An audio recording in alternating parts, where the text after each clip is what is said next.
Tengan todos ustedes muy buenas tardes. El día de hoy es viernes y este viernes para nosotros es un viernes cultural. Por eso les traemos el libro La peruanidad de Maynas de José Barletti Pascuale, educador, historiador, hombre que amó mucho a la Amazonía. Este libro fue publicado en el año de 1995, después del conflicto con el Ecuador en el CENEPA, y que busca o buscó echarse abajo los argumentos que esgrimían en ese entonces los ecuatorianos sobre de que Maynas les pertenecía a ellos y de que les había sido arrebatado por el Estado peruano. Hoy, frente a las diferencias que tenemos con el gobierno de Gustavo Petro, que ha dicho de que Santa Rosa es una isla que nosotros hemos ocupado ilegalmente y que por nuestro lado, en nuestra opinión, creemos de que Santa Rosa siempre fue, ha sido y será siendo peruana, cobran mucha vigencia un libro como este, donde se establece los argumentos para conocer nuestro derecho histórico a tener presencia en la Amazonía y más que todo determinar que Maynas siempre ha sido peruano.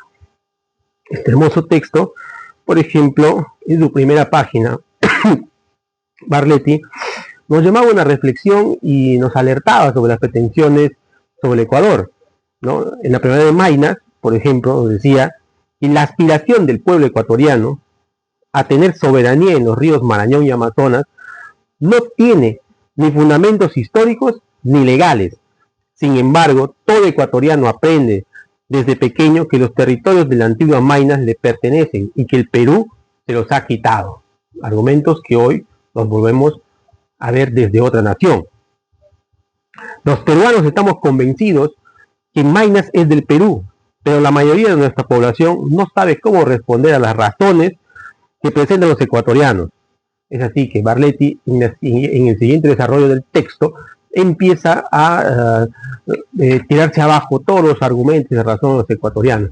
Por ejemplo, 1. ¿Qué dicen los ecuatorianos? La expedición española que descubrió el Amazonas partió de Quito. ¿Qué respondemos peruanos? Primero, la expedición no partió de Quito, sino del Cusco. Segundo, Gonzalo Pizarro y Francisco de Orellana no fueron los primeros españoles en llegar a la selva. Tercero, Ecuador no existía en esos tiempos, todo era Perú. Por eso es importante conocer la historia, para que cualquiera o cualquier potencia extranjera no venga y nos quiera desmembrar más o arrebatarnos más territorio sin que nosotros podamos defenderlo, ya sea por medio de la razón, la verdad, los hechos históricos o por las armas.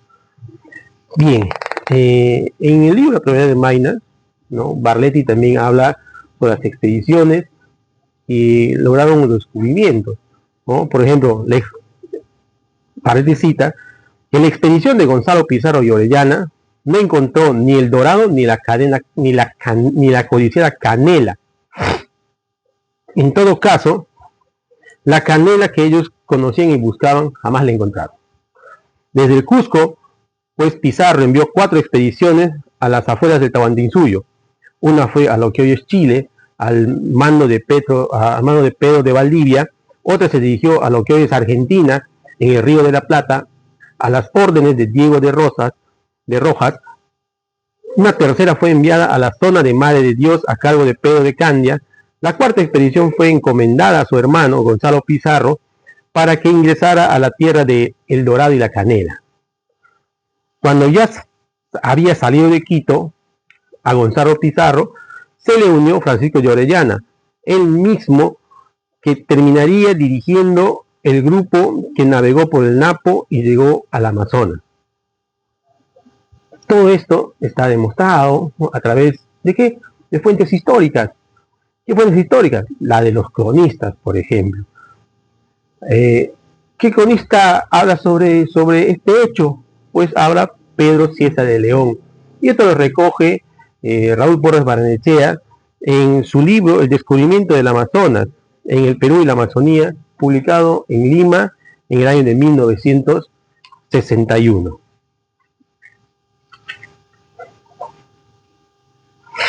Bueno, es así que nosotros tenemos pues los argumentos necesarios como para poder decir que Maynas siempre fue de Perú.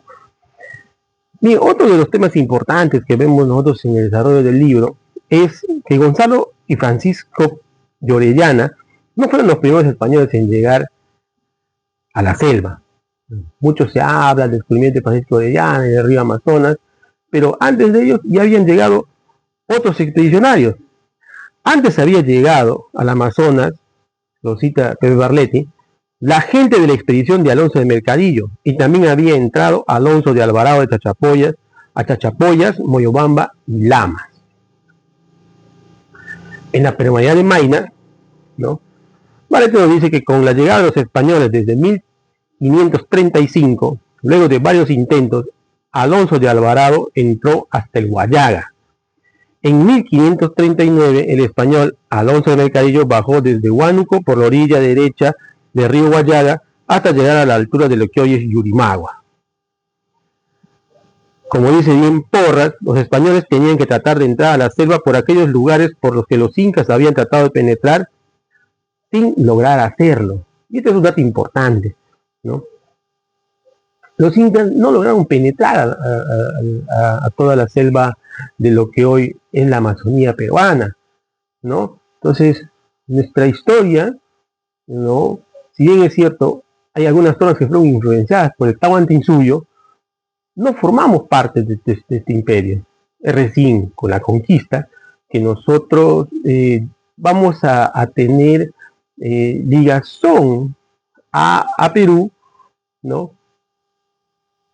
A través de la colonización. Esto es importante porque a veces la visión centralizada que tiene Lima de la independencia y de la formación del Perú, muchas veces nos deja relegados a nosotros como provincia, como región.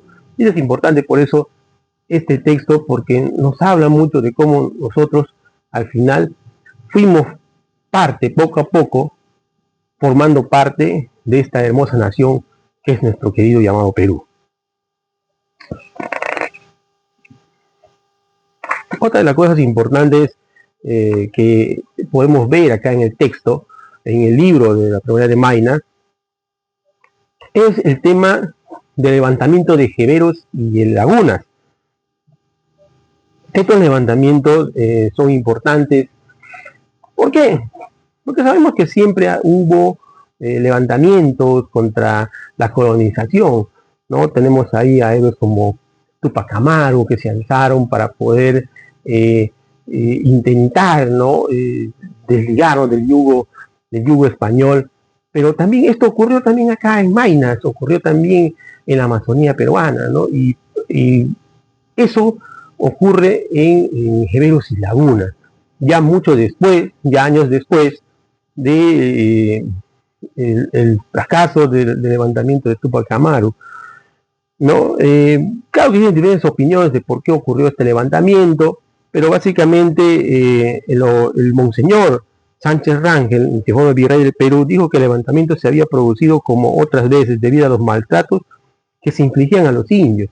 En cambio, Requena, que ya se encontraba en España, afirmó que nunca se había experimentado tales desórdenes y añadió que mucha causa debieron tener los indios para semejantes atentados en unas misiones tan antiguas.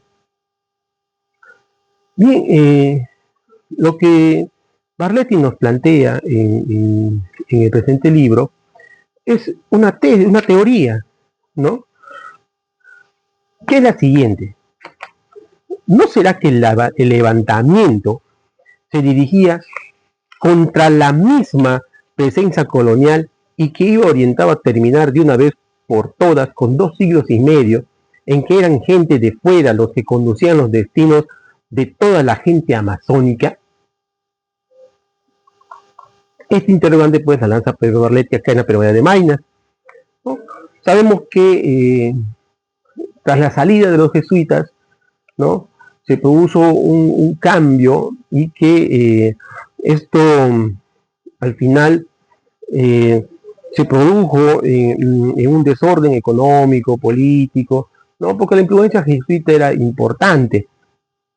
Bien, los jeberos, según Barletti, lo relata en su texto, habían sido testigos de los abusos desde los primeros tiempos de dominación colonial. La memoria colectiva de ese pueblo había guardado las imágenes de las veces en que ellos habían sido utilizados para someter a otros pueblos amazónicos.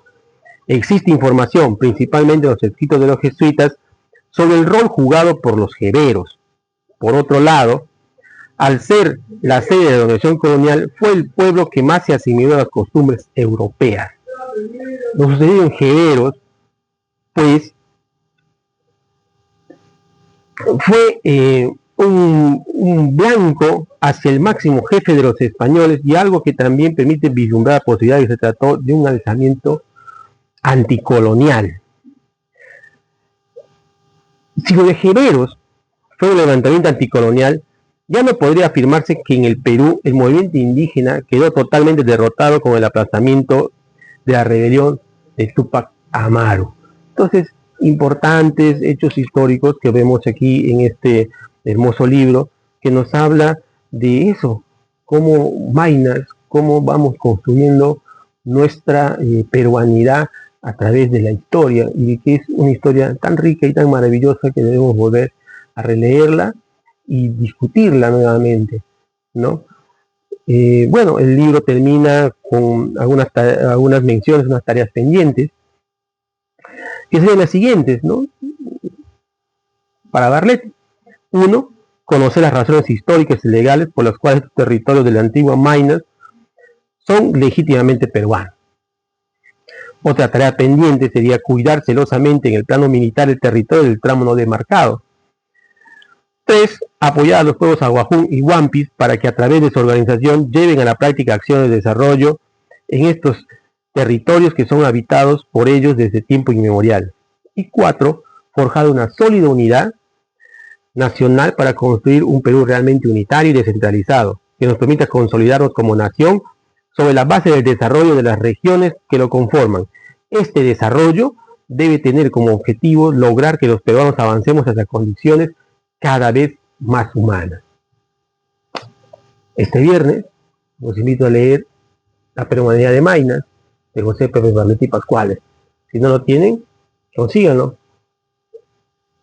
Es de la editorial Tierra Nueva, lo pueden ubicar, lo pueden adquirir ahí en el Samanes Ocampo, en la librería Yanco, si más no recuerdo, es donde lo vi y lo adquirí.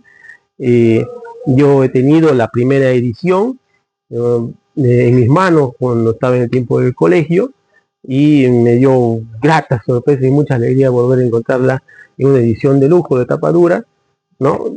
Donde les digo, en la Samanes Ocampo, acostado de la universidad, de la facultad de FACEN, ahí la pueden adquirir y disfruten de esta hermosa lectura.